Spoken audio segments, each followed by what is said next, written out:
kalau misalnya tidak hanya dalam konteks sakit, Mm-mm. materi, rezeki, kesuksesan, nah, bisa nggak misalnya ini diarahkan ke pertumbuhan spiritual gitu, misalnya Bisa. menjadi Mm. pribadi yang selalu tertuntun gitu, selalu tiba-tiba inspirasinya banyak kayak gitu memungkinkan nggak? Sangat, Oke. sangat memungkinkan. Jadi gini, oke deh, saya bongkar ya. Apa dasar pemikirannya? Hmm. Gimana logikanya? Iya, iya. Gini, di dalam diri kita itu, Pak, melewati dua materi. Sorry, melewati dua dunia. Satu dunia materi, satu dunia energi. Iya. Di dalam dunia materi, Pak, agar kita bisa terkoneksi satu sama lain, maka harus ada rumus namanya eh, sesuatu hal yang ber, ber, berbeda itu.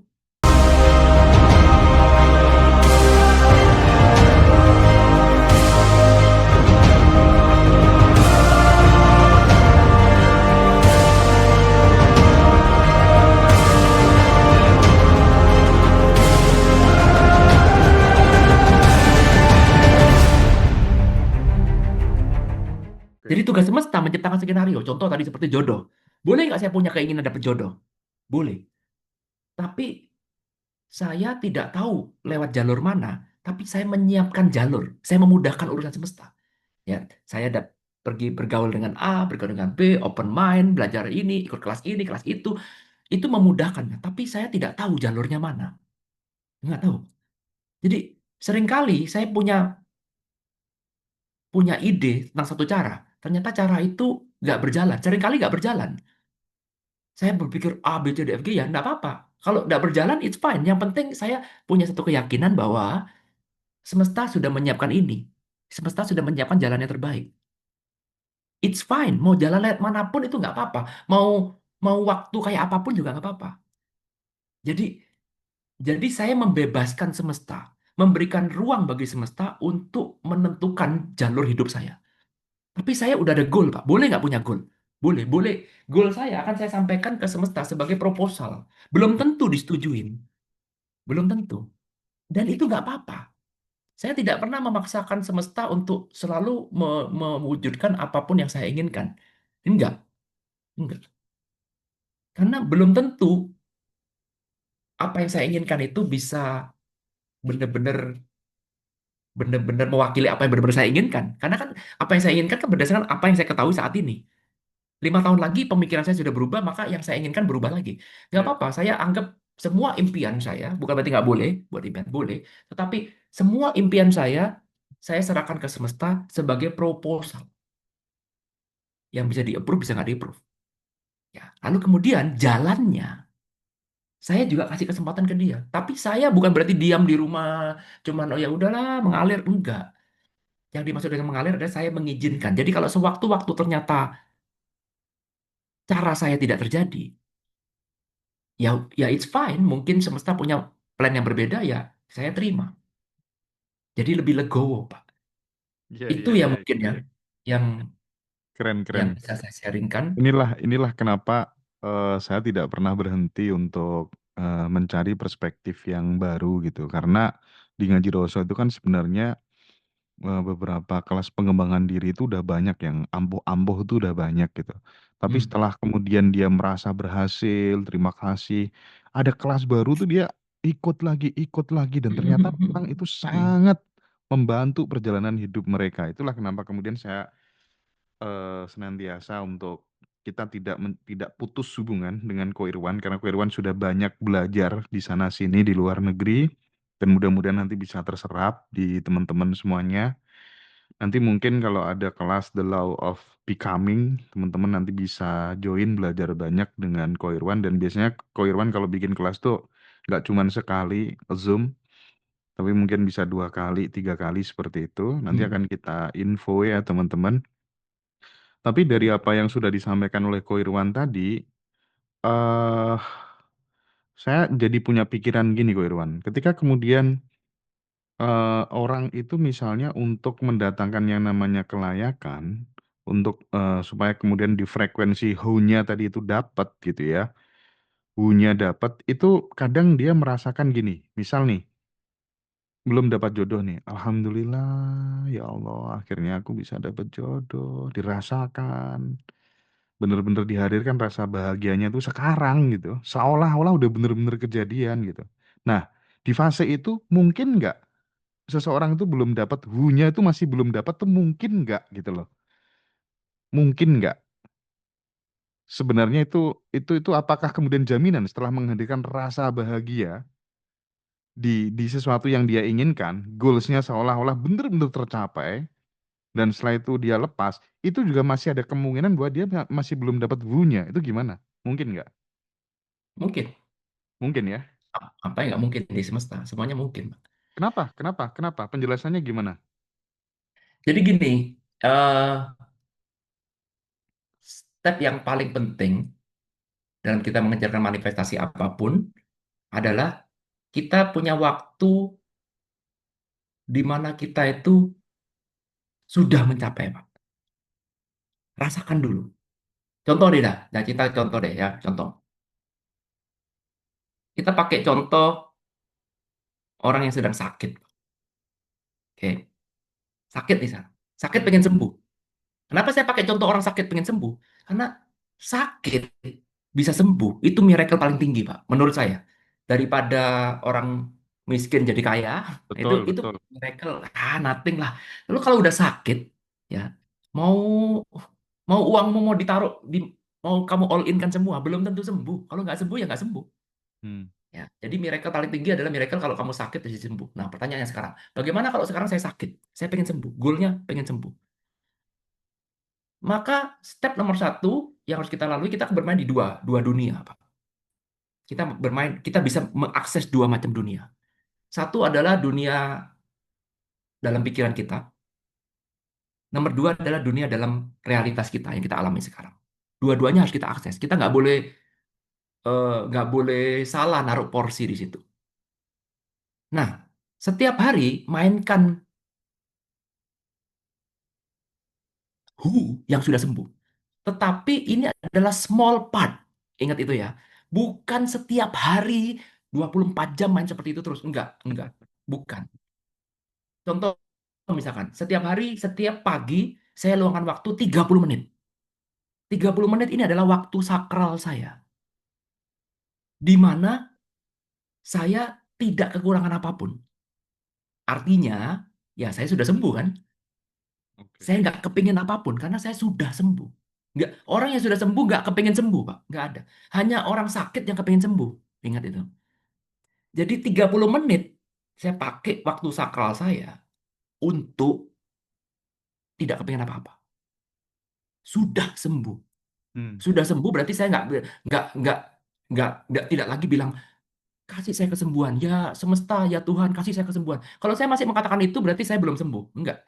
30 menit ini benar-benar saya pakai sakral, benar-benar waktunya sakral, tidak mau mengeluh, tidak mau minta-minta, enough, cukup udah. Saya feel sebagai orang yang benar-benar sembuh. Sekali lagi, rumusnya, tidak ada orang yang sudah sembuh masih kepengen sembuh. Nggak ada, nggak ada. Ya itu aja, ya udah Ini selesai. ini nih keren nih. Ini nih orang-orang sakit pasti sembuh, orang apa jomblo pasti dapat jodoh gitu ya. Orang Ya, miskin pasti ya, bisa kaya kalau mau terapin ini semua. ya, Serius. Wih, yes. iya Oke, iya. jadi 30 menit ya garis kok ya besarnya dulu. tiap hari ya. Tiap hari, Pak. Kata Hmm. kuncinya adalah rutin. Bukan Rutin. satu hari dihajar 3 jam, jangan. Tapi tiap hari rutin. Kata kuncinya di situ. 30 menit cukup udah. Nggak perlu lama-lama. 30 menit aja. Cukup. Feel enough. Cukup udah. Artinya enough tuh saya nggak butuh apapun. Saya sudah, everything itu sudah good. All is well. Semuanya tuh sudah baik adanya. Jadi setiap kali pikiran kita bilang, tapi kan kita sakit. Enggak. 30 menit ini saya nggak mau. Kalau perlu, tubuh dilibatkan. Pikiran dilibatkan. Halo pikiran, halo tubuh, saya sebagai bos kamu nih. Yuk, bisa lah. 30 menit aja. Itu kalau Satu hari. misalnya kita ingin kita kita benar-benar menjadi di frekuensi all is well itu dikemas dalam bentuk meditasi gitu gimana? Betul, bisa. Hmm, Bebas, Pak. Mau dibikin meditasi, mau dibikin berdoa, mau dipakai buat apa aja, boleh. Yang baik. penting adalah pada saat itu kamu benar-benar sudah merasa full, abundance, nggak butuh apapun lagi. Jadi pada saat orang merasa dirinya stuck dengan realita hidup yang pahit, mungkin langkah pertama bisa nyoba kebiasaan ini selama 30 menit tiap hari. Yes. Oh, Cobalah 30 hari. Biasanya kan itu program sampai 30 hari. Terserah, hmm, satu hari mau mau main di mana, terserah bebas. Kalau saya senangnya pagi hari. Karena kalau pagi hari kan kita baru bangun tidur, badan masih fresh, pikiran kita masih belum terlalu bangun ke zona beta kan, gelombang otaknya. Masih masih di alfa ya, masih di alfa, belum ke beta, masih tengah-tengah jadi masih agak mengantuk, itu lebih gampang mainnya. oke. Tapi bebas ya. Tapi ingat kata kuncinya, cuman 30 menit. That's it. Lalu kemudian sisanya bagaimana? Sisanya hiduplah seperti biasa. Balik ke realitas. Kamu mau mengeluh ya boleh. Mau ngomong negatif thinking ya boleh. Baliklah ke realitas. Nggak apa-apa. Usahakan A, usahakan B, minum obat, tanya dokter, dan segala macam. Kembalilah ke realitas. Ya, boleh lakukan aja. Jalani hidup. Tapi 30 menit ini, ya 30 menit ini, jadikan ini sebagai waktu yang paling sakral. Di mana saya tidak butuh apapun lagi. I am enough. Cukup. Nah, tujuannya apa? Tujuannya mengajarkan ke seluruh tubuh kita bahwa bisa kok kita mengakses itu.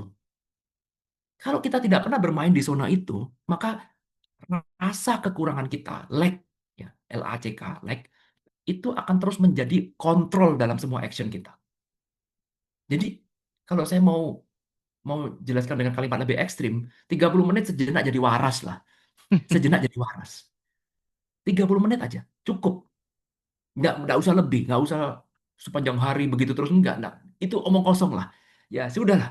Sama juga kalau ketemu orang belajar force and power, Pak, bisa nggak kita di zona power terus? Nggak bisa, nggak masuk akal, nggak mungkin. Udah, tapi bisa nggak kita niatkan 30 menit aja, kamu berada di zona power. Bisa, ya udah, setelah itu terserah, bebas. Jadi kita bebaskan, bukan kita mau hidup ideal, benar terus, ideal, kita selalu positive thinking terus, nggak mungkin lah. Itu nggak realistis. Ini ada kaitannya sama ungkapan fake it till you make it nggak kira-kira, Ko Irwan? Fake it to make it. Ya, ada orang mengatakan seperti itu. Tetapi saya kok lebih lebih mengarahkan bukan fake it to make it, tapi lebih ke arah bahwa kamu adalah bos dari atensi kamu, Oke, bahwa oke. bisa kok atensi itu kalau kita arahkan dari lack ke abundance. Sesekali Hmm, mainlah. Ya, jadi mm, saya pakai 30 menit itu sebagai pulang ke rumah. Bahwa mm. hidup kamu di kos-kosan, setengah mati, tiap hari makan mie instan misalkan, cari makan susah, sesekali pulanglah ke rumah orang tuamu di mana makanan berlimpah. Oke. Pulanglah. Tapi pulang kan cuman sebentar, bukan terus kamu tinggal selamanya di rumah orang tuamu, enggak. Pulang kan cuma sebentar, setelah itu balik lagi. Sama juga, 30 menit ini pulang, pulang, Tapi kalau pulanglah. misalnya di 30 menit itu kan kita merasakan abundant feel kan. Nah, Mm-mm. sementara di menit-menit lainnya yang lebih luas, perasaannya itu digetarkan, bergetar di frekuensi yang rendah terus. Nggak Merasa apa-apa. kekurangan. Gimana? Yes, nggak apa-apa. Gak apa-apa. Udah saya katakan, nggak apa-apa. Tapi at least kamu tahu sekarang bahwa ada getaran yang lain. Percayalah, 30 menit itu kalau kita lakukan terus berulang kali, lama-lama dia akan punya pengaruh terhadap apa yang terjadi di luar 30 menit itu. Pelan-pelan dia punya pengaruh yang besar. Apalagi kalau kita bisa 30 menit itu bisa secara maksimal, Hmm, secara proses ya, nggak bisa satu kali. hmm. Tapi kalau udah kita bisa memainkan ini secara maksimal sehingga kita bisa mendapatkan namanya inner peace, maka itu akan berpengaruh terhadap action kita. Pelan-pelan, lag kita akan berkurang, Pak. Oh, iya, iya, Pelan-pelan. iya, iya, iya. Sekali lagi ya, tidak pakai jalan instan, tapi pelan-pelan. Pelan-pelan itu akan mempengaruhi, merasuki ke seluruh diri kita, Pak. Pelan-pelan. Kalau kita rutin, yang penting rutin. Karena itu, kita jangan melawan pola diri kita yang lama. Jadi pola diri kita yang lama, mau kita hadapin dengan cara pelan, Pak. Seperti orang kena narkoba itu. Awalnya Hmm. nyoba-nyoba, Pak. Nyoba-nyoba lama-lama ketagihan, kan? Nyobanya cuma sedikit. Lama-lama ketagihan, Pak. Sama juga, kalau kamu frontal melawan dirimu yang lama, wah, nggak bakal menang, Pak. Karena itu di Oh, situ sudah habit, hmm. berat. Aku Mau ada ngelawannya yang, berat. aku ada pertanyaan. Mm-mm. Ini kalau misalnya tidak hanya dalam konteks sakit, materi, Mm-mm. rezeki, kesuksesan, nah, bisa nggak misalnya ini diarahkan ke pertumbuhan spiritual gitu, misalnya Bisa. menjadi Mm. pribadi yang selalu tertuntun gitu, selalu tiba-tiba inspirasinya banyak kayak gitu memungkinkan nggak? Sangat, Oke. sangat memungkinkan. Jadi gini, oke deh, saya bongkar ya. Apa dasar pemikirannya? Hmm. Gimana logikanya? Iya, iya. Gini, di dalam diri kita itu, Pak, melewati dua materi. Sorry, melewati dua dunia. Satu dunia materi, satu dunia energi. Iya, Di dalam dunia materi, Pak, agar kita bisa terkoneksi satu sama lain, maka harus ada rumus namanya eh, sesuatu hal yang ber, ber- berbeda itu attract satu sama lain. Jadi contoh nih, contoh. Magnet, Pak. Magnet ya. Positif dan negatif. Betul? Supaya dia bisa lengket dengan magnet yang lain, maka yang kita kumpulkan adalah magnet negatif dengan positif, kutubnya. Benar betul. nggak? Sehingga dia bisa bisa bisa menempel, terjadi Iya. komunikasi.